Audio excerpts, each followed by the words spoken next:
न च क्षीर प्रवृत्तेर अपि ईश्वर अधिष्ठान निबंधनेन साध्यत्वात् न साध्यन व्यभिचारा इति सांप्रतम। यहाँ पर कहते हैं, कहते क्षीर की प्रवृत्ति पूर्व पहले वर्णन किया कि जो क्षीर की प्रवृत्ति होती है वत्स के विवृद्धि के लिए अज्ञानी अज्ञे जो क्षीर है प्रवृत्त हो जाता है वृद्धि के लिए। किसके लिए? वर्ष की वृद्धि के लिए क्षीर कैसे हो जाता है? प्रवृत्त हो जाता है। अज्ञ जो क्षीर है वो प्रवृत्त हो जाता है वृद्धि के निमित्त को लेकर। तो यहाँ पर कहते पूर्व पक्षी यहाँ पर शंका कह रहा है, कहते क्षीर की प्रवृत्ति का भी जो क्षीर की जो प्रवृत्ति हो रही है वो कहते हैं ईश्वर अधिष्ठान निबंधन, ईश्वर अधिष्ठान के अधीन होकर के, ईश्वर रूप अधिष्ठान के निबंधन कारण को लेकर के, है ना। किसको लेकर के? ईश्वर अधिष्ठित प्रयुक्त तत्व रूप के द्वारा उपाधीन स्वीकार कर लेना चाहिए। क्यों? यहाँ पर है जो क्षीर की प्रवृत्ति है, जब तक ईश्वर पे जब तक पुत्र है संतान है उसमें नहीं आती, गर्भ में नहीं आती, पैदा नहीं होती, गर्भ में नहीं आती, पैदा नहीं होती, तो पैदा जब तक नहीं होती तब तक दूध नहीं निकलता, है ना। और जैसे ही दूध पैदा हो जाती संतान तो दूध निकलना चालू हो जाता है। तो वहाँ पर ईश्वर की संकल्प है। कैसा है? ईश्वर के संकल्प के अनुसार दूध निकलना चालू हो जाता है, जबकि पैदा होने से पहले नहीं निकलता। तो ऐसा कहता है पूर्व पक्षी, है ना, कि जो क्षीर की प्रवृत्ति है वो भी ईश्वर अधिष्ठान निबंध वाली होने से, है ना, ईश्वर अधिष्ठित प्रयुक्त वाली होने से, इसलिए यहाँ पर कहते साध्यत्वात् निबंध कैसे प्रयुक्तत्व होने से, साध्यत्व होने से कहते न साध्यन व्यभिचारा। जो कहते हैं कि ईश्वर के बस की वृद्धि के लिए ही अपने आप प्रकृति प्रवृत्त हो जाती है, तो ईश्वर की जरूरत नहीं है, ईश्वर की जरूरत नहीं है, ऐसा सिद्धांति ने कहा था। तो उसमें पूर्व पक्षी कह रहा ना, वहां पर ईश्वर के अधिष्ठित होकर कहीं दूध की वृद्धि, दूध की प्रवृत्ति होती है, ठीक ना। इसलिए साध्य का व्यभिचार न होने से, साध्य क्या है? वस्तु की वृद्धि के लिए दूध की प्रवृत्ति होती है, तो वहां पर साध्य का व्यभिचार न होने से, साध्य होने से कौन सा? साध्य साध्यत्वात् साध्य होने से, अर्थात क्षीर की प्रवृत्ति का ईश्वर अधिष्ठान रूप निबंध रूप होने से, निबंध के कारण उत्पादन होने से, साध्य होने से, जो क्षीर की प्रवृत्ति क्या से वत्स की वृद्धि रूप निबंध कारण के साध्य होने से ईश्वर को लेकर के, ईश्वर अधिष्ठित को लेकर के, तो साध्य व्यभिचार न, इसलिए तो वहां पर साध्य का व्यभिचार न होने से, अर्थात दूध की प्रवृत्ति होने से, दूध की प्रवृत्ति रूप हेतु होने से और ईश्वर अधिष्ठित रूप के द्वारा ही दूध की प्रवृत्ति होने से, साध्य का व्यभिचार न होने से, इसलिए यहाँ पर ईश्वर अधिष्ठित ही दूध की प्रवृत्ति होती है, जड़ दूध की प्रवृत्ति होती है, ऐसा स्वीकार कर लेना चाहिए। यदि ऐसा कोई कहे तो सिद्धांत कहता है न चा सांप्रतम, ये ठीक है नहीं है। पूर्व पक्षी तो कह रहा है, सिद्धांत शंकाकारी कोई ऐसा मान ले कि जो दूध की प्रवृत्ति होती है ईश्वर अधिष्ठित होकर के होती, क्योंकि साध्य होने से, साध्य मतलब वस्तु की वृद्धि रूप साध्य की सिद्धि होने से, वस्तु की वृद्धि रूप साध्य की सिद्धि होने से ईश्वर अधिष्ठित ही दूध की प्रवृत्ति होती है ना। क्या होती है? ईश्वर अधिष्ठित ही दूध की प्रवृत्ति होती है, साध्य का व्यभिचार नहीं होता, है ना, दूध नहीं निकलता है, ऐसी बात नहीं है, वस्तु की वृद्धि होती जाती है, देखा जाता है ना। तो देखा जाता है, इसलिए यहाँ पर ईश्वर की जरूरत नहीं है ना। किसकी जरूरत है? ईश्वर की जरूरत नहीं है। इस प्रकार से तो पूर्व पक्षी के अनुसार तो ईश्वर की जरूरत है, किंतु सिद्धांत के अनुसार क्या नहीं है? ईश्वर की जरूरत नहीं है। तो इस प्रकार से कहते हैं ईश्वर की, उस सिद्धांत की पूर्व पक्षी अनुसार ईश्वर की आवश्यकता है, ईश्वर के अधिष्ठित होकर के ही दूध की प्रवृत्ति होती है। क्या सिद्धांत करना उत्तम, ये जरूरी नहीं, ठीक नहीं है। क्यों? कहते प्रेक्षापतः प्रवृत्ति स्वार्थ कारणाभ्याम व्याप्तत्वात्, प्रेक्षा वालों का, बुद्धि वालों का, महापुरुषों का महापुरुषों की प्रवृत्ति की स्वार्थ और करुणा के द्वारा व्याप्त होने से, है ना। तो जैसे शिव जी की प्रवृत्ति हो गई ना, जब से वहां पर क्या उत्पन्न हुआ था, समुद्र मंथन करते ही विष की उत्पत्ति हो गई। तो विष की उत्पत्ति को किसी ने खाया, उत्पत्ति होने के पश्चात उस विष से सारे व्यक्ति मरने लगे, देवता और गंधर्व राक्षस आदि सारे मरने लगे। तो वहां पर शिव जी ने करुणा करके उस विष रूप को अपने में पान धारण कर लिया, विष को क्या कर लिया उन्होंने, स्वयं पान कर लिया और देवताओं को अमृत दे दिया। विष्णु जी भी नहीं उसको पचा सकते, विष्णु यदि पचाते तो पहले से नहीं पचा लेते। विष्णु में सामर्थ्य नहीं थी, दोनों में दोनों समान है। चलो वहां पर गौण हो गए थे विष्णु दोनों सब समान कर रहे हैं तो वहां पर गौण हो गए, किंतु विष्णु भगवान तो वहीं लगे हुए थे देवताओं के साथ ही, देवताओं के साथ है। यद्यपि विष्णु भगवान नीचे भी थे कच्छप बन करके, मंदराचल पर्वत के ऊपर भी बैठे हुए थे और देवताओं के साथ एक रूप से क्या कर रहे थे, रस्सी भी खींच रहे थे। तो यदि पीते तो वो पी लेते, किंतु नहीं पिया उन्होंने, वो भी भाग गए डर के मारे। तो शिव जी ने पी लिया, ठीक है ना। कहानी के अनुसार तो यही होता है, कहानी तो कहानी होती है। कैसी होती है कहानी, तो कहानी हो। जैसे राक्षस भाग गए, देवता भाग गए, तो विष्णु भगवान भी भाग गए, शिव जी ने उठा के पी लिया। तो प्रेक्षा वालों की प्रवृत्ति का स्वार्थ और करुणा के द्वारा व्याप्त होने से, तो उसी प्रकार तो यहाँ पर भी तो अरे प्रकृति, तो यहाँ पर प्रकृति प्रवृत्त हो जाती है। तो यहाँ पर कहते हैं तो प्रेक्षा बुद्धिमान लोगों को जिसके ऊपर दूसरे ऊपर करुणा आ जाती है, और कभी स्वार्थ से ही प्रवृत्त होते हैं, कभी करुणा से ही प्रवृत्त हो जाते हैं। जैसे गुरु दोनों प्रकार से प्रवृत्त हो जाता है, कभी स्वार्थ से भी शिष्य को उपदेश कर देता है ना, और कभी करुणा से ही ज्ञान दे देता है, चलो मेरे ज्ञान है, इसका दुखी है, इसको उपदेश कर देता हूँ। इस प्रकार से प्रवृत्ति हो जाती है। उसी स्वार्थ से मैं अपना ज्ञान वृद्धि को प्राप्त कराऊंगा इसके माध्यम से, अतः मैं इसको ज्ञान का उपदेश कर दूंगा तो ये मेरी शरण में बना रहेगा, ठीक है ना। दोनों प्रकार से यहाँ पर क्या परीक्षा वालों की प्रवृत्ति का स्वार्थ और करुणा के द्वारा होता है व्याप्त होने से। तो कहते हैं यत्र यत्र प्रवृत्ति तत्र तत्र स्वार्थ कारण, ये व्याप्ति बनाई गई है। जहाँ जहाँ पर है प्रवृत्ति होती है वहाँ वहाँ पर स्वार्थ और करुणा देखी जाती है। नियम है, स्वार्थ लाभ करे ही सब प्रीति, सुर नर मुनि जन सबकी यही रीति सुर नर और स्वर की बोल दिया, स्वर यानी देवता, नर तो चलो ठीक ही है, स्वर की बोल दिया। स्वर के जब स्वर मुनि भी कहते हैं यदि हम नहीं पढ़ाएंगे तो हमारा ज्ञान फीका हो जाएगा, तो हमको भी पढ़ाना पड़ेगा। इसलिए तो सन्यासी आदि पढ़ाते रहते हैं, नहीं पढ़ाएंगे तो भूल जाएंगे और कहाँ तक अकेले पढ़ते रहेंगे। अकेला व्यक्ति बैराग हो जाता है, आलसी कर जाता है। इसलिए दो चार को पकड़ कर पढ़ाते रहते हैं, तो दो चार को पकड़ के पढ़ाते रहते हैं। इससे आलसी भी नहीं होती, अपना ज्ञान भी पुष्ट होता है और अपना प्रचार भी होता है। क्या होता है? प्रचार। जैसे प्रचार है नहीं कैलाश आश्रम का पूरे भारत में, पढ़ने वाले तो बहुत कम मिलते हैं, भले कम हो लेकिन प्रचार पूरे भारत में है करेंगे। में है मतलब हम लोग पढ़ लिए हैं तो उनको नहीं मिलती। अब वो बात अलग है, लेकिन कैलाश आश्रम का नाम पूरे विश्व भारत में फैला हुआ है ना। वहाँ पर ओंकारेश्वर का भी नाम है। पहले तो हम अपने अपना जो आवरण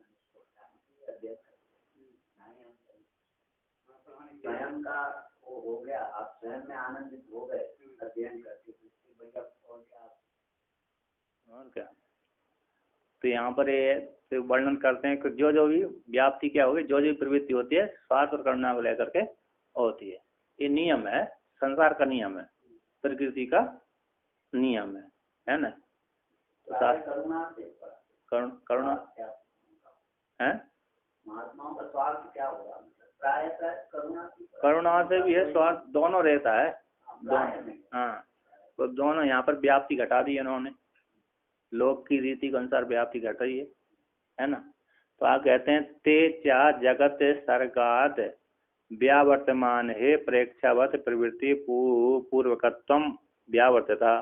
कहते ते ये दोनों स्वार्थ और करुणा, ये स्वार्थ करुणा से ये दोनों कहते दोनों है जगत के सर्ग से व्यावर्तमान होते हुए हटते हुए ईश्वर के प्रति। कहते ईश्वर कैसा उदासीन होता है, निष्काम होता है, उसको क्या जरूरत है।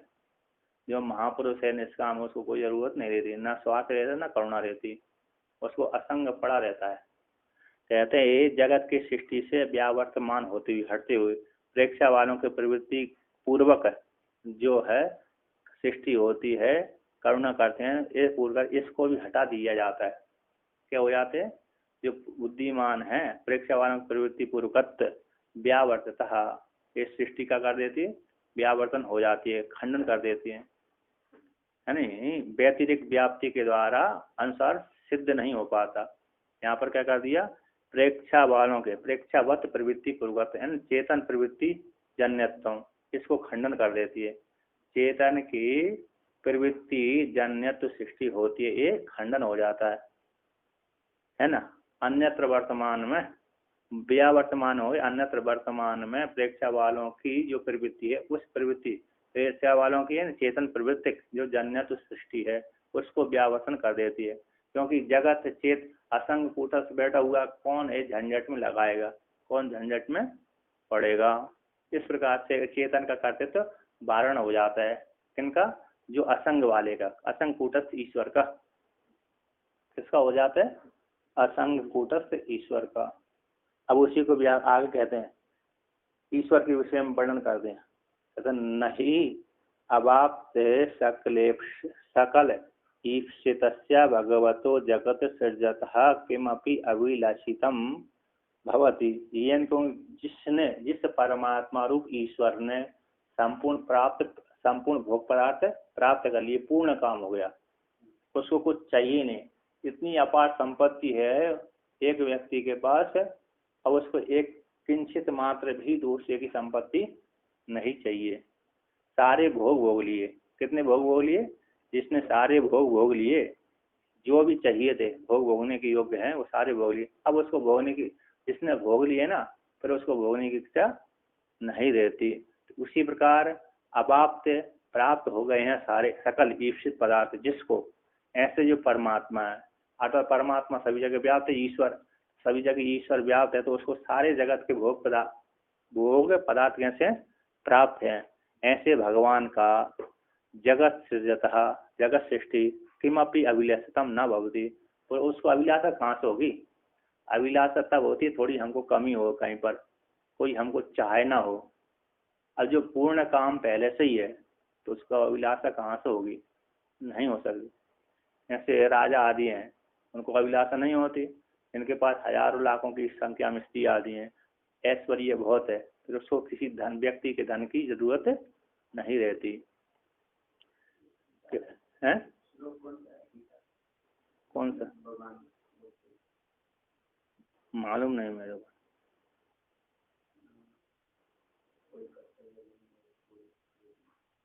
कर्ता न मित्रसु लोकेशु कर्तव्य, तीनों लोकों में मेरे कोई कर्तव्य शेष नहीं है। हाँ कर्म, तो वहाँ पर ईश्वर के लिए कोई करने योग्य कर्म है नहीं, तो प्रवृत्ति कैसा होगा। और वैसे भी यहाँ पर वर्णन कर पूर्ण काम कर दिया। कैसे कर दिया, पूर्ण काम। अब पूर्ण काम जो होता है वो प्रवृत्ति नहीं होता ज्यादा। जैसे इन्होंने ऋषभ देव जी ने जब अपने को अवधूत परमहंस की वो उपाधि दिखलाई, अवधूत परमहंस लेकर के अवधूत रूप से, तो उन्होंने कहीं भी प्रवृत्ति उनकी नहीं हुई। ऋषभ देव जी ने जब वर्णन किया संन्यास के बाद, परमहंस होने के बाद, फिर जो उसी अवस्था है, कौन सी, अवधूत अवस्था, जिसमें शरीर परमहंस से ऊंची रहती है, अवधूत अवस्था, उसमें शरीर का भी भान नहीं रहता है। अतः वो उस कौन सी भूमिका में पहुंच जाता, ज्ञान की छठी भूमिका, सातवीं भूमिका, छठी भूमिका में पहुंच जाता है व्यक्ति। तो ज्ञान की जब छठी भूमिका, सातवीं भूमिका में पहुंचता है, उस काल में अपने शरीर का भान नहीं रहता है। किसी ने खिला दिया, खा लिया, नहीं खिलाया, पड़ा है, कहाँ पड़ा है, कुछ नहीं, कोई भान नहीं रहता है। जिसको ऐसी प्राप्ति हो तो वहाँ हमारी कहाँ कैसी अवस्था हो जाती है, तो हमारी तो सुसुप्ति में हो जाती है वही अवस्था।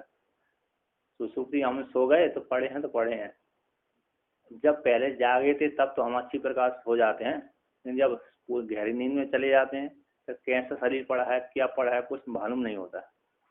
उसी प्रकार की होती है अवधूत अवस्था, है ना। तो कहते ना भी अब कहे कोई ऐसी हो जाए प्रवृत्ति, कहते ना भी करुणा से प्रवृत्ति हो जाए, करुणा से कहते स्वार्थ से प्रवृत्ति नहीं हो सकती ईश्वर की, निष्काम है ना। तो करुणा से हो जाए, व्यक्ति घूमते रहते हैं उनके ऊपर करुणा कर देते हैं, जैसे महापुरुष है सेठ दानी होता कि नहीं होता, सेठ आदि तो मांगते और मांगने वाले बैठे रहते हैं तो करुणा आ जाती है, देखो बहुत गरीब है इसके ऊपर मदद कर दो। तो उसी प्रकार ईश्वर की करुणा हो जाए, सृष्टि कर दे वो। कहते नापि कारुण्यात अस्य सर्गे प्रवृत्ति, अस्य ईश्वर की करुणा से भी सृष्टि में प्रवृत्ति नहीं होती ईश्वर की। यहाँ पर ईश्वर का खंडन चल रहा है, ईश्वर की सृष्टि के विषय में खंडन चल रहा है। क्यों? ये ईश्वर मानते ही नहीं है। क्या नहीं मानते? ईश्वर नहीं मानते, इसलिए ईश्वर का खंडन कर रहे हैं यहाँ पर। हाँ सांख्य है, क्योंकि सृष्टि ये प्रधान करती है, सृष्टि कौन बनाता है? प्रधान प्रकृति, प्रधान प्रकृति ही जगत का सृजन करती है, क्योंकि ये ईश्वर को मानते नहीं है, पुरुष को मानते हैं।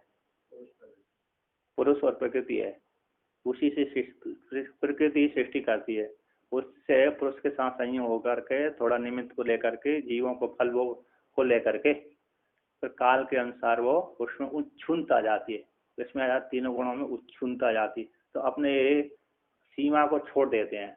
जब साम्य अवस्था रहती तीनों गुणों की तो अपने अपनी सीमा में घूमते रहते हैं। गुण चलम च गुण वृत्ति में स्वभाव है गुणों का, चलना ही हमेशा, एक क्षण भी नहीं रह पाते, तो नहीं रह पाते। तो जब साम्य अवस्था प्रकृति महापल्ला होती है तब तीनों गुण अपने अपने में, जैसे आप एक रंग में तीन पहना दिए, सतगुण रजगुण तमगुण, जब तीनों की साम्य अवस्था होती है अपने अपनी सीमा में घूमते रहते हैं, तब वो प्रकृति कहलाती है त्रिगुणात्मक प्रकृति, तब यानी महापल्य कहलाती हो। जब जीवों को कर्मों का फलोदय हो जाता है काल की प्रेरणा से आदि जो भी कुछ निमित्त हो, तो वो उन तीनों गुणों में वैषम्य जाता है, एक दूसरे को सीमा में अतिक्रमण कर जाते हैं। यहाँ पर एक दूसरे की सीमा में अतिक्रमण करते वहां झगड़ा हो जाता है। एक राजा दूसरे राजा की सीमा में जब प्रवेश कर जाता है कब्जा करने के लिए, तभी वहां पर क्या हो जाता है, झगड़ा चालू हो जाता है। उसी प्रकार ये तीनों गुणों में आपसी में अतिक्रमण कर जाते हैं, तो अतिक्रमण जैसे किया तो सृष्टि चालू हो गई, है ना। तो जीवों के कर्मों के फल भोगने के लिए, तो इसलिए यहाँ पर कहते हैं, यहाँ पर क्योंकि ईश्वर का, इसलिए सांख्य मत योग मत में, नैयायिक मत में और वेदांतियों के मत में ईश्वरवाद है, तो वो ईश्वर की सृष्टि मानते हैं। नहीं, योग में भी ईश्वर है, तो नैयायिकों के मत में भी ईश्वर है और वेदांतियों के मत में भी ईश्वर है। तो ये तो ईश्वर की प्रेरणा से सृष्टि होती है। यद्यपि वेदांत में ब्रह्म ही करता है, तो ब्रह्म भी माया को स्वीकार कर दो, ईश्वर संज्ञा हो जाती उसकी, तो ईश्वर संज्ञा होती, ईश्वर सृष्टि करता है। स्वतंत्र ब्रह्म अकेला सृष्टि नहीं कर पाता, है ना, किंतु माया को जब स्वीकार करता तो ब्रह्म ही करता है, तो उसकी संज्ञा ईश्वर हो जाती है। योग मत वाले पतंजलि, क्योंकि ईश्वर स्वीकार की है, तो मीमांसक और ये सांख्य तत्व वाले पूर्व मीमांसक, हाँ सांख्य वाले पुरुष ईश्वर को मानती नहीं है। किनका? तुम पद शोधन होता है, तो लेकिन ज्ञान भी ज्ञान इनके ग्रंथ के अनुसार आप पढ़ेंगे तो ज्ञान होगा, किंतु वेदांत में इसको दोष लगाया है। वेदांत में क्या दोष है? तो वेदांत के मत के अनुसार कि आप प्रकृति पुरुष का भेद ज्ञान से ज्ञान करते, किंतु ऐसा नहीं होता, ब्रह्म के ज्ञान से ज्ञान होता है। स्वम पद का शोधन तो होता ही है। अब तत्पद की जरूर नहीं है, बहुत से लोग वेदांत में तत्पद नहीं मानते, है ना। वेदांत में नहीं जरूर नहीं रहता, बाद सामान्यकरण में है ना, सीधा ईश्वर का खंडन होता है उसमें, सर्वम खलु इदम ब्रह्म श्रुति बोल दिया, तो यहाँ पर सर्व ब्रह्म नहीं हो सकता, तो सर्व का निषेध कर दिया। ये सारा जड़ पदार्थ इदम में, इदम सर्व आ जाता है, शेष बचा ब्रह्म बचा और ब्रह्म तुम हो, तो वहाँ पर ईश्वर की शोधन करने की जरूरत ही नहीं है, तो फिर सीधा सीधा ब्रह्म है। तो जो डेक्कन वाला है जो 3 हाँ ये है ना, पहले 6 अध्याय स्वयं के हैं, हाँ, दूसरे उसके बाद 7 से 12 तक के हैं, वही एक तो के फिर उसका क्यों है? नहीं, वहाँ पर 2 प्रकार से है वहाँ पर। तो वेदांत में भी निषेध मोक्ष है और विधि मोक्ष है ना। तो यहाँ पर अरे गीता में तीन प्रकार का वर्णन किया, 6 अध्याय स्तंभ पद का, 6 अध्याय तत्पद का, 6 अध्याय एक का। तो वहाँ पर एक किया है, किंतु यहाँ पर बृहदारण्यक उपनिषद आदि श्रुति के अनुसार तो वहाँ पर बात सामान्यकरण से मान लेते हैं, है ना। वेद में अनेक प्रकार से मार्ग बतलाए हैं। ये भी है हाँ, बगैर तर्क का शोधन की भी आप कौन, क्योंकि पंचदशी जो पंचदशी है बाद सामान्यकरण से है, आभासवाद है, आभास अवच्छेदवाद है ना। आभासवाद को लेकर के उन्होंने रचना करे। ये वार्तिक कार्य का मत है आभासवाद, कौन से, सुरेश्वराचार्य भगवान का। तो और तत्वमसी आदि को लेकर के, तत्वमसी आदि लेकर के इन्होंने प्रतिपादन किया है, कौन, पद्मपादाचार्य ने। विवरणकार के मत के अनुसार, पद्मपादाचार्य के अनुसार, पद्मपादाचार्य के ऊपर टीका लिखी है विवरणाचार्य ने, है ना। तो और प्रतिबिंबवाद उसको बोलते हैं, प्रतिबिंबवाद। प्रतिबिंबवाद ये भी है, बिंब का तो प्रतिबिंब पड़ता है लेकिन वो मिथ्या है, इनका प्रतिबिंब मिथ्या है, उनका ठीक है, उन जीव है, जीव ईश्वर का प्रतिबिंब जीव कहलाता है। तो जीव अपने को शुद्ध करके ईश्वर में लीन हो जाता है ना। और आपका कहना है कि बगैर तर्क का शोधन किए भी हाँ, बात सामान्यकरण से होता है, निषेध मोक्ष से। निषेध मोक्ष से ईश्वर का खंडन करनी पड़ती है। जागृत का खंडन कर दिया, विराट का खंडन हो गया। स्वप्न का खंडन कर दिया, हिरण्यगर्भ का खंडन हो गया। सुषुप्ति का खंडन कर दिया, ईश्वर का खंडन हो गया। प्राग रूप जो ईश्वर है उसका खंडन कर दिया और तुरीय में जाकर प्रतिष्ठा हो गई। ब्रह्मा विष्णु महेश का खंडन करने के बाद तुरीय आती है ना। तो ब्रह्मा का नहीं करेंगे, विष्णु को नहीं करेंगे खंडन, शिव का नहीं करेंगे, तो ऐसा नहीं होगा, ज्ञान नहीं होगा। तभी तो तोतापुरी महाराज ने रामकृष्ण परमहंस को कहा तुम देवी को काटो, देवी को नहीं काट पा रहे थे वो। देवी को जब तक नहीं काटा ज्ञान नहीं हुआ। जब देवी को काटा तो देवी से परे कौन ही है, ब्रह्म है वो, देवी भी जिसकी शक्ति है। तो देवी को जब काटा तो ब्रह्म में लीन हो गए। फिर बाद में एक बार समाधि लगे तो फिर देवी की जरूरत नहीं है। देवी मतलब फिर तो भगवान की वो देवी थी साक्षात, किंतु फिर वो देवी को पुनः काट देते थे, फिर अपने आप कट जाता था। फिर एक बार वो वृत्ति बनने के पश्चात, ब्रह्म ज्ञान हो जाने के पश्चात, तो बार जब समाधि लगाते थे तब पहुंच जाते थे देवी को काट करके। और जब तक उन्होंने तोतापुरी महाराज ने शक्तिपात नहीं किया है ना, तब तक वो देवी को नहीं काट पाए। यद्यपि देवी साक्षात बात करती थी, काली है तो ब्रह्म विद्या वही, कौन है, ब्रह्म विद्या। फिर भी उसको गुरु को बनाना ही पड़ेगा उनको। सब विशेष तक पहुंच गए थे, किंतु इन्होंने इनको कौन, रमण महर्षि को उनका पूर्व साधना इतनी प्रबल थी तो उनको गुरु की आवश्यकता, पूर्व जन्म के गुरु ही हो गए, स्वप्न के गुरु बनाए उनको, स्वप्न ही गुरु बन गया उनको। कौन बन गया, स्वप्न ही गुरु बन करके उनको ज्ञान हो गया, तत्व ज्ञान हो जाए। पूर्व की जन्म की साधना थी उनकी। तो कहते यहाँ पर करुणा से सृष्टि हो जाए, ये ईश्वर सृष्टि कर दे करना। कहते प्राक सर्गात जीवानाम इंद्रिय शरीर विषय अनुपत्ति दुख अभावेन कस्य प्रहण इच्छा कारुण्यम। कहते हैं प्राक सृष्टि से पहले जीवों के इंद्रिय है, शरीर विषय की उत्पत्ति न होने पर, जब शरीर इंद्रिय विषय की उत्पत्ति नहीं होगी तो दुख कहाँ से होगा। ऐसा सुसुप्ति में दुख नहीं होता, यद्यपि होता है सुसुप्ति में दुख, फिर भी आपको भान नहीं होता, सुसुप्ति काल में नहीं होता। वहाँ पर अनुभव करने के बाद ही जागृत अवस्था में आकर के भान होता है, हाँ मेरा आज भयंकर है, सर दर्द हो रहा है, नींद नहीं आई। तो यहाँ पर सुसुप्ति अच्छी नहीं आई थी, इसलिए आपको जागृत में ऐसा भास होता है।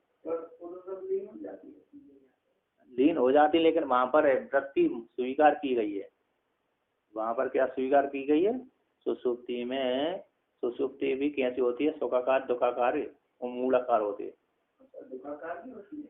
और क्या, हैं?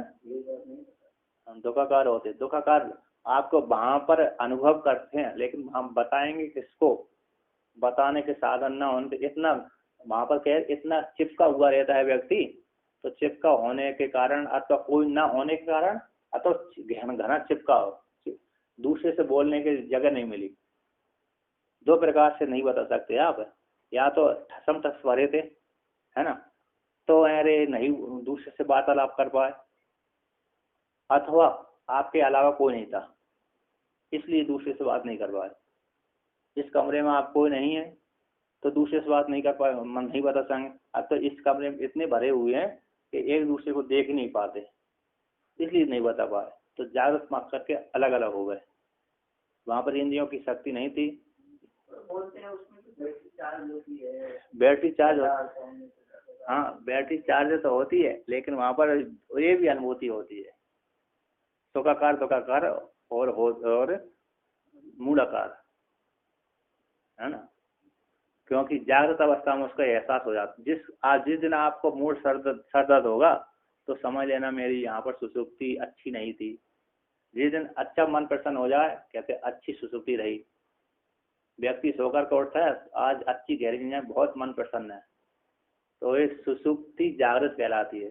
जिस काल में थोड़ी खैर सुसुप्ति स्वप्न क्या कहलाती है, कहते मेरा मन इंद्रिय आज ऐसी चल रही है, ठीक नहीं लग रहा, तो वहाँ पर सुसुप्ति स्वप्न कहलाती है। और जहाँ पर सुसुप्ति आती है वहाँ पर आज बहुत सर दर्द हो रहा है, भारी भारी हो रहा है, कुछ करने की इच्छा नहीं हो रही, तो वहाँ पर सुसुप्ति कहलाती है। आधा दर्द हुआ, आपको गहरी नींद नहीं आए,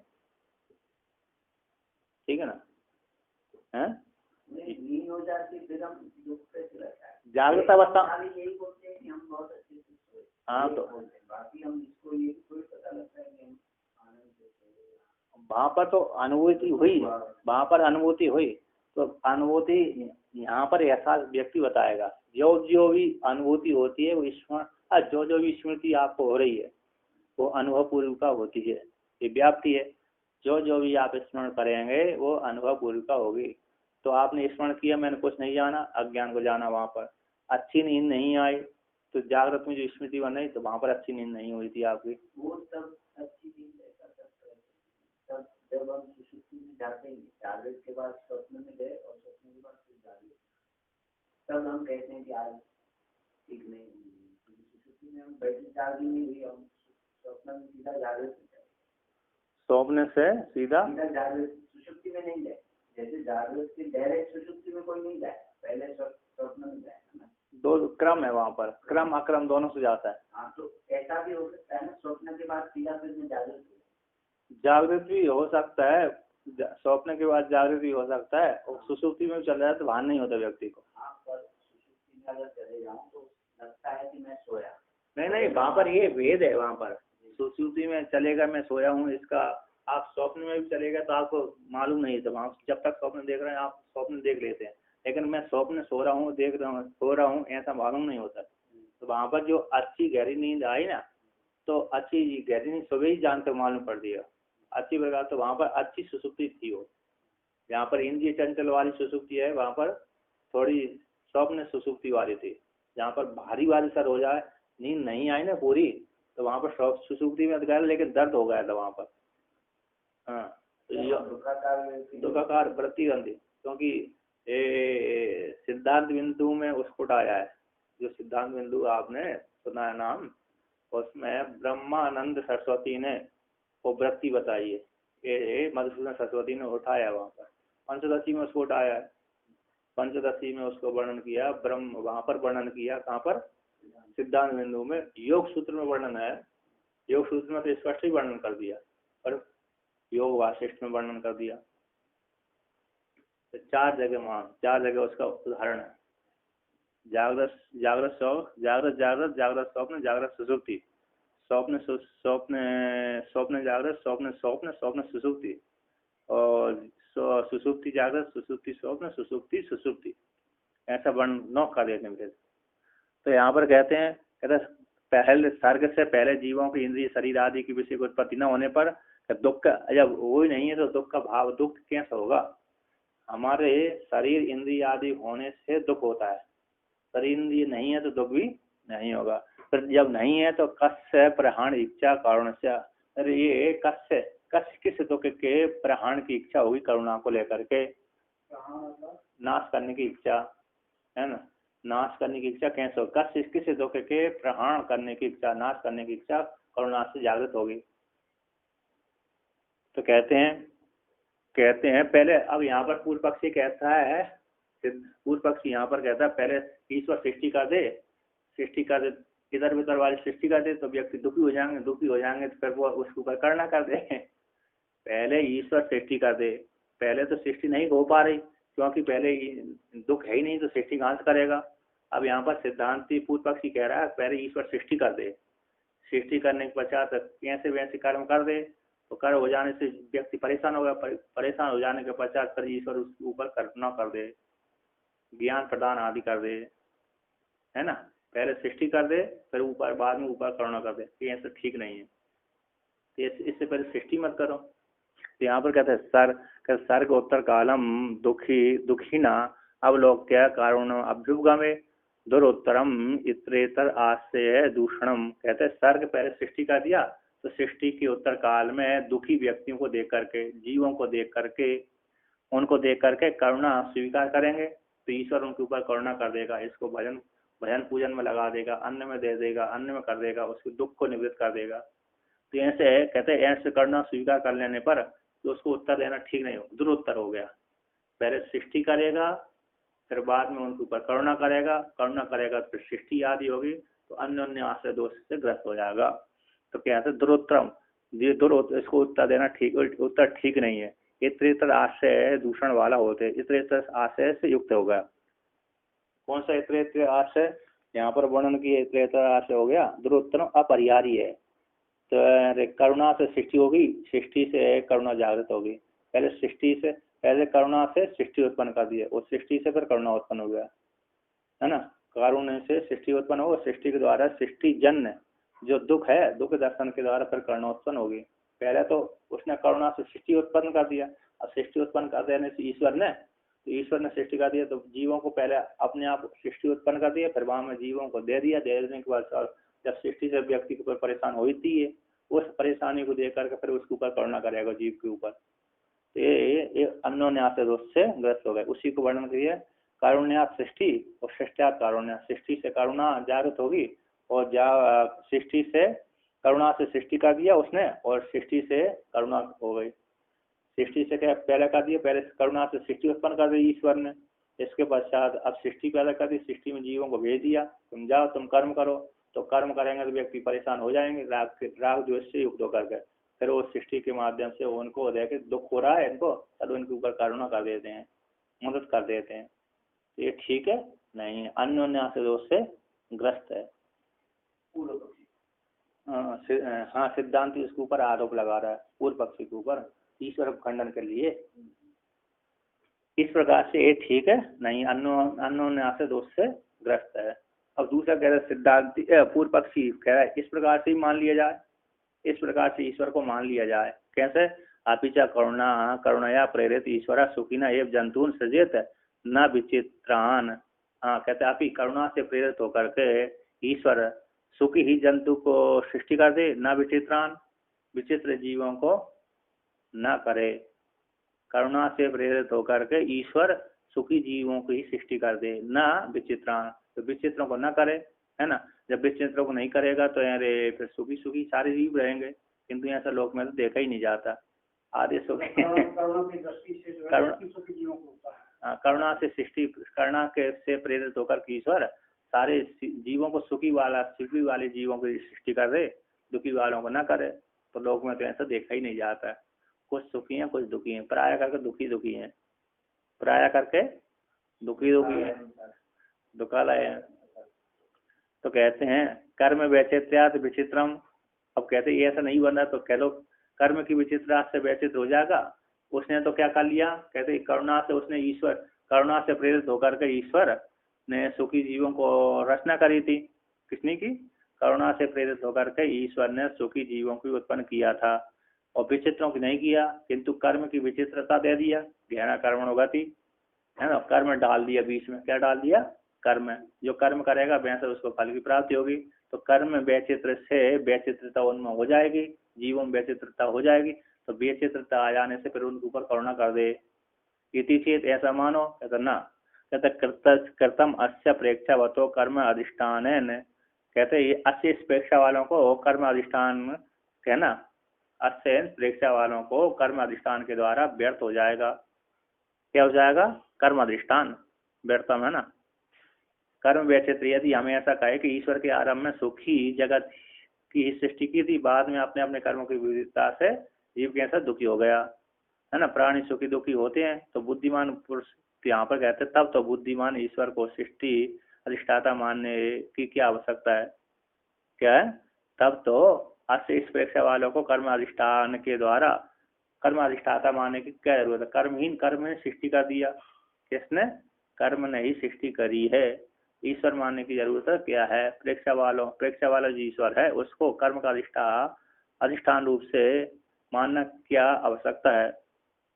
उसको टीकाकार यहाँ पर करते हैं अस्य ईश्वर का, कहते हैं अस्य इस ईश्वर, प्रेक्षा वाले इस ईश्वर का कर्म अधिष्ठान के द्वारा, यानी कृतम व्यर्थ है, व्यर्थ ही उसको चिंतन करना। जब अब उसने अरे पहले तो सृष्टि कैसी करी थी? सुखी जीवों करी थी, और बाद में उसी कर्म ज्ञान से डाल लिया, तो जिससे व्यक्ति दुखी हो गए, फिर उनके ऊपर कर्म क्या करुणा आदि कर दी गई है। तो फिर तो उस कर्म से ही सृष्टि हुई है, ईश्वर मानने की जरूरत नहीं है। यहाँ पर कहते हैं बुद्धिमान ईश्वर को सृष्टि की अधिष्ठाता मानने की क्या आवश्यकता है? इस प्रकार से क्यों नहीं? क्योंकि आपके मत के आपके उक्त कथन के अनुसार उनके अधिष्ठाता नियामक न होने से अचेतन कर्म स्वतः प्रवृत्त नहीं हो सकता। क्या कहते हैं?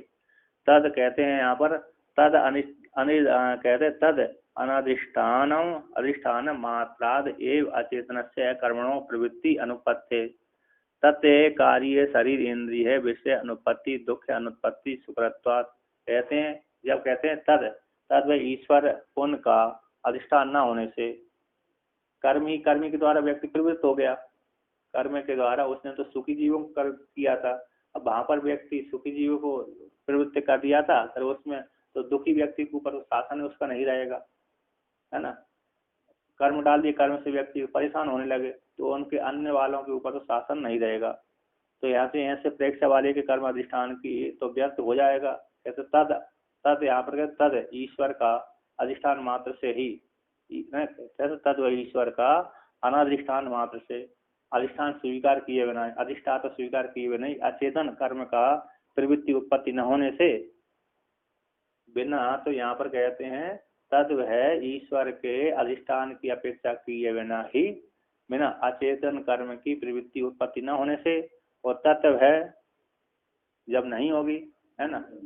है वो जब प्रश्न पूछा तो वो पक्षी वाला उसका उत्तर इसलिए कैसे दिया? कौन सा? सिद्धांत ने क्या उत्तर दिया? यहाँ पर तो कहते करुणा से प्रेरित होकर के सुखी जीवों को उत्पन्न कर देगा। हाँ ना, विचित्र को कहते ऐसा विचित्र को नहीं करता, किंतु बाद में कहता व्यक्ति अपने कर्म के अनुसार ही कर्म विचित्र हो जाने से, कर्म की विचित्रता होने से उनमें क्या कर देगा? करुणा जागृत होगा, फिर उनको पुण्य पाप से प्रवृत्त हो जाएगा और अन्य सृष्टि कर देगा। पहले सृष्टि तो उसने किया ईश्वर ने सुखी लोगों को, फिर कर्म ऐसे डाल दिए, तो कर्म से डाल देने से तो कर्म को गने होने से व्यक्ति सुखी दुखी होने लगेंगे, फिर उनके ऊपर करुणा जागृत कर देगा। तो यहाँ पर कहते हैं इति, यदि ऐसा मानो तो कहते अर्थ कृतम अस्य प्रेक्षावतो कर्म अधिष्ठान है, तो कृतम अस्य प्रेक्षा वाले का, ईश्वर का, करुणा वाले का कर्म अधिष्ठान तो व्यर्थ ही हो गया। कर्म का जो अधिष्ठान है, कर्म अधिष्ठाता, कर्म का अधिष्ठाता रूप से, तो क्या हो जाएगा? भगवान ऐसे अच्छी बुद्धि यदि भगवान सभी को बुद्धि दे देता तो सभी मुक्त हो जाने चाहिए थे, किंतु देते नहीं है। अपने स्वभाव के अनुसार व्यक्ति सारे प्रवृत्त होते हैं।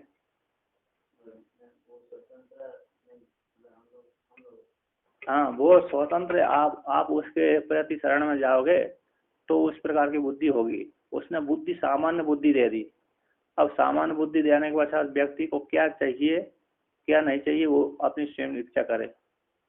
यदि वो ही सभी को एक सी बुद्धि दे दे तो फिर तो सृष्टि आगे बढ़ेगी नहीं, तो सभी को मुक्त हो जाएंगे। ये भी प्रकृति सभी को, यानी प्रकृति बुद्धि से ईश्वर सभी जगह गया हुआ है, तो सभी जगह गए हुए तो सभी को एक समान यदि बुद्धि देता तो फिर सृष्टि नहीं उत्पन्न होती, ज्यादा आगे नहीं बढ़ती। उसी प्रकार इनके मत में भी प्रकृति सभी को ज्ञान दे देती, सारे मुक्त हो जाते। तो ईश्वर ना तो किसी के यदि बुद्धि देगा, किसी को कम देगा, किसी ज्यादा देगा, तो ईश्वर में दोष आएगा। क्या आएगा? दोष आ जाएगा। इसलिए ईश्वर किसी को ना बुद्धि देता ना कुछ करता है। तो फिर क्या? तो व्यक्ति अपने कर्म के अनुसार वो बुद्धि उसको प्राप्त होती रहती, ईश्वर के माध्यम से होगी। यद्यपि बुद्धि होगी किसके? ईश्वर के, किंतु कर्म से प्रेरित होकर के ही होगी, है ना। जिसका जैसा कर्म का स्वभाव बन गया उसी के अनुसार प्रेरित होकर के ईश्वर के माध्यम से, सत्य शंकर ईश्वर के माध्यम से उस प्रकार की उसकी उसी प्रकार की बुद्धि बनेगी। आप मोक्ष के लिए प्रवृत्त होते, मोक्ष की ऐसी बुद्धि आपकी बंदी रहेगी ईश्वर की संकल्प के अनुसार। आप ही तो ईश्वर ही हैं, तो आप ही की अनुसार बनती रहेगी। तो यहाँ पर कहते हैं, इसलिए तो कहते हैं इससे 80 प्रेक्षा वाले कर्म का अधिष्ठाता से कर्म अधिष्ठान के द्वारा व्यर्थ हो जाएगा। कहते तद उस क्यों जाए? क्योंकि तद इस ईश्वर का अधिष्ठान मात्र न होने से, अनधिष्ठान मात्र से ही अचेतन, कहते हैं तद वही ईश्वर का अनाधिष्ठान मात्र से ही अचेतन कर्म की प्रवृत्ति को उत्पत्ति न होने से, अधिष्ठाता प्रेरक है नहीं है कोई, ईश्वर तो किसी का प्रेरक नहीं बना, तो प्रेरक जब नहीं बना तो अचेतन कर्म की प्रवृत्ति की उत्पत्ति नहीं होती। जब प्रवृत्ति नहीं होगी कर्म की तो फिर शरीर काय, कहते शरीर काय इंद्रिय विषय की उत्पत्ति न होने से फिर दुख की उत्पत्ति नहीं होगी। क्योंकि ईश्वर कैसा? असंग है। कैसा है ईश्वर? असंग है। तो विषय की उत्पत्ति न होने पर दुख की उत्पत्ति नहीं होगी, तो दुख की अनुत्पत्ति सुकर हो जाएगी। फिर जब दुख की सरल हो जाएगा, अगर दुख की उत्पत्ति नहीं होना सरल है। कब है? कहते हैं कर्म के प्रति वो प्रेरणा वाला नहीं होगा, नियमन करने वाला नहीं होगा। तो जब नियमन करने वाला नहीं हुआ तो शरीर इंद्रिय काय है, शरीर है, इंद्रिय विषय की उत्पत्ति न होने पर दुख की उत्पत्ति नहीं होती। जब जिसको शरीर नहीं प्राप्त हुआ, है ना, जैसे जो मर गया व्यक्ति, उसको शरीर जब तक प्राप्त नहीं हुआ तो वो दुखी थोड़ी होता है। दुखी कब होता है? जब शरीर इंद्रिय आदि की प्राप्ति होती है तब। भूत योनि उनको वहां पर उतनी वो शरीर प्राप्त है, वो भूत योनि वाला शरीर प्राप्त है उनको।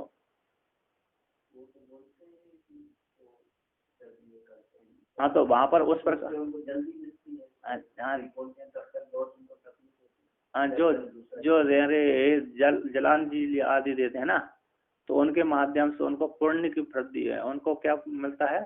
उतना खाद्य आदि मिलता है उनको।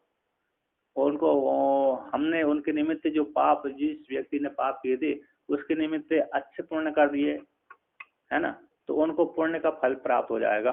उससे उनको सुखी जीवन हो जाएगा। वहां पर क्या हो जाएगा? हमने गंगा में स्नान कर लिया उनके निमित्त से, उनके गंगा में आदि में, नर्मदा जी आदि में क्या दे दिया? विसर्जन कर दिया। तो उनसे जो उनकी दुर्गति होती नष्ट हो जाती है, और दुर्गति नष्ट हो गई, पाप नष्ट हो गया, तो उनको सदगति आदि मिल जाती है। अब पुनः मनुष्य लोक में अथवा जिस लोक में जाना है उस लोक वाले शरीर की प्राप्ति हो जाती है वो दे देने से। तो जो पराया करके यदि नरक में भी गए तो हमने इधर से तो दे दिया, हमने उसको क्या दे दिया? अर्घ आदि दे दिया। तो उन पितरों के माध्यम से नरक में भी गया तो उस काल में उतने काल का जो फल है वहां पर उसको सुख प्राप्त दे देगा। जो है इसको नहीं मानते हैं, नहीं क्या बोलते हैं, जैसा अपन लोग सूर्य को अर्घ देते हैं ना, तो ऐसा एक कथा थी। अर्घ दे रहे थे तो कोई देख रहा था ना, ये क्या ये कर रहे हैं, सूर्य तो उछल दे रहे हैं, तो पहुंच जाएगा सूर्य तो वहाँ पहुंच जाएगा। तो किसान जैसा था वो, तो वहीं से उसने मुझे उठाया और बोला ये हम अपने खेत को डाल रहे हैं। मेरे खेत बहुत क्या पानी हुआ, कैसे कर दो? तो ये शुष्क तर्क ठीक नहीं है, शुष्क, क्योंकि शास्त्र ने एक जो यहाँ पर मर्यादा बनाई है ना, वहाँ वो मर्यादा वो काम करती है, शास्त्र प्रमाण है। तो शास्त्र ने जो यहाँ पर प्रमाण दे दिया वहाँ पर उस प्रकार से फल मिलेगा। यदि फल न मिलता तो जो कर्मकांडी परियाग क्यों करते कर्म प्रत्यक्ष है भाई। वो मतलब नास्तिक है? मत है ना, नास्तिक लोग प्रत्यक्ष देखते हैं, और क्या? आप भजन करते हैं तो आपका अंतःकरण शुद्ध होता है आनंद रहता है कि दुखी रहता है। आपको प्रत्यक्ष फल है। और ना वो अदृष्ट फल हाँ प्रत्यक्ष फल प्रत्यक्ष फल है। तो नास्तिक पहले जो भजन नहीं करते थे और अभी वो आनंद करते हैं, कोई किसी बोलिए तो इसलिए नास्तिक मत अच्छा नहीं है। नास्तिक मत है ना, वो नास्तिक मत है। लोग कह रहे हैं अदृष्ट फल है, पर हमको तो मेरे को प्रत्यक्ष दिखता और क्या? है, आनंद करते हैं। तो यहाँ पर देखिए, तो यहाँ पर कहते हैं तो प्रकृति है, तो फिर जब ईश्वर की प्रकृति नहीं हो, ईश्वर है प्रवृत्ति नहीं होगा, निष्काम है, न करुणा से न वो इच्छा से, क्योंकि वो निष्काम होने से, तो फिर सृष्टि नहीं होगी। कहते ना प्रकृति तु अचेतन प्रवृत्ति, प्रकृति जो अचेतन है उसकी प्रवृत्ति हो जाएगी। न स्वार्थ अनुग्रहाय न व करुणा न व कारुण्यम प्रयोजकम इति न उक्त दोष से प्रसंग अवतार। कहते हैं प्रकृति का तो अचेतन प्रकृति की प्रवृत्ति हो जाने से ना तो वह स्वयं के लिए है प्रवृत्ति हो रही है, स्वार्थ के अनुग्रह करने के लिए कोई स्वार्थ होगा प्रकृति की, इसलिए प्रवृत्ति हो रही है सृष्टि के लिए, और न करुणा से, ना ही उसमें करुणा का प्रयोजक है। ना प्रकृति अचेतन प्रकृति की प्रवृत्ति में कोई स्वार्थ का अनुग्रह नहीं है, कोई स्वार्थ रूप प्रयोजन नहीं है, और न करुणा रूप प्रयोजन है। कहते इसलिए तो न उक्त दोष प्रयास, जो ईश्वर को निमित्त मानेंगे तो उसमें स्वार्थ भी दोष आ सकता है और करुणा भी दोष आ सकता है ना, कुछ न कुछ दोष आ जाएगा। इसलिए वो दोष इस प्रकृति में नहीं आ रहा, क्योंकि प्रकृति जड़ है, जड़ में भोग होता नहीं है, तो स्वार्थ परार्थ के लिए ही प्रवृत्त होती है। तो परार्थ्यम मात्र तो प्रयोज्यम उपपद्यते, तो प्रकृति का पर पुरुष को भोग और मोक्ष देने के लिए प्रवृत्त होती है। तस्मात् सुष्टु उक्तम वत्स विवृद्धि निमित्तम, तो इसलिए ठीक ही कहा गया, वत्स की वृद्धि के निमित्त गाय से दूध निकल आता है। क्या निकल आता है? दूध। वत्स की वृद्धि के निमित्त गाय से दूध आ जाता है। जड़ दूध है, दूध कैसा है? जड़ है, अज्ञानी है, फिर भी प्रवृत्ति उसमें प्रवृत्ति हो जाती है। किसके लिए? बछड़ा की वृद्धि के लिए। यदि प्रवृत्ति ना हो तो बछड़ा मर जाएगा, रोगी हो जाएगा, है ना। रोगी नहीं हो क्योंकि छोटा तो बालक खा नहीं पाता है, पी पाता है, तो इसलिए घास फूस आदि नहीं खा पाता है। और यदि दूध नहीं पिएगा तो क्या हो जाएगा? वो या तो कमजोर हो जाएगा, मर जाएगा। इस प्रकार से वर्णन कर रहे हैं ना। हो गया, एक और करते हैं ना, चलो करते हैं। स्वार्थ एव, कहते स्वार्थ की शांति थी दृष्टांतिकम को लेकर तद विवाह करते हैं। और सुख निवृत्त्यर्थम यतः क्रियासु प्रवर्तते लोकः पुरुषस्य विमोक्षार्थम प्रवर्तते तद्वद अव्यक्तम। हाँ, तद्वद अव्यक्तम है। फिर सुख और सुख के मतलब इच्छा के लिए, इच्छा की निवृत्ति के लिए जैसे क्रिया में लोग प्रवृत्त हो जाता है। आप किसी को अपनी की थोड़ी क्रिया इच्छा निवृत्ति करना है, इच्छा आ रही चलो घूम के आ रहा, तो क्रिया में प्रवृत्त हो जाए तो इच्छा निवृत्ति कर। बाजार में घूमना थोड़ा, चलो थोड़ा मनोरंजन करना है, टहलने, तो टहलने के लिए व्यक्ति चला जाता है। तो इच्छा की निवृत्ति करने के लिए क्रिया में लोग प्रवृत्त हो जाते हैं। जिस प्रकार से उसी प्रकार से पुरुष के मोक्ष के लिए वो अव्यक्त है प्रवृत्त हो जाता है। इसके लिए पुरुष के मोक्ष के लिए अव्यक्त जो प्रकृति है क्या हो जाती है? प्रवृत्त हो जाती है। और सुख के काट का दिया इच्छा, और सुख में इच्छा सब हलो ईश्वमान की प्राप्ति हो जाने पर, इससे जो ईश्वमान है ना, हमको वस्तु चाहिए, उसकी प्राप्ति हो जाने पर नहीं वर्तते, इच्छा निवृत्त हो जाती है। हमको एक घट चाहिए थी, कलम चाहिए थी, इसकी प्राप्ति हो गई तो इच्छा निवृत्त हो गई। और भली दूसरे वस्तु की इच्छा हो जाए वो बात अलग है, कि तो जिस वस्तु को हमने चाहा था वो तो निवृत्त हो गई। तो ईश्वमान स्वार्थ, और ईश्वमान क्या होता है? स्वार्थ कहलाता है। और इष्ट लक्षण वाला होने से हल कहता है, हल का कैसे? इष्ट लक्षण वाला होने से, है ना। तो दाष्टान्त के में जोड़ते आगे कहते हैं, अगले पृष्ठ पे है ना। तो कहते दाष्टान्त में भी जोड़ते हैं, यति रोज यति कहते पुरुषस्य विमोक्षार्थम प्रवर्तते, पुरुष की मोक्ष के लिए प्रकृति प्रवृत्त होती है। तद्वद अव्यक्तम, तद्वद अव्यक्त है प्रकृति, जैसे स्वार्थ के लिए व्यक्ति स्वयं प्रवृत्त हो जाता है, दूसरा अपनी इच्छा को निवृत्त करने के लिए, उसी प्रकार प्रकृति भी पुरुष के मोक्ष के लिए प्रवृत्त हो जाती है। इस प्रकार से वर्णन किया।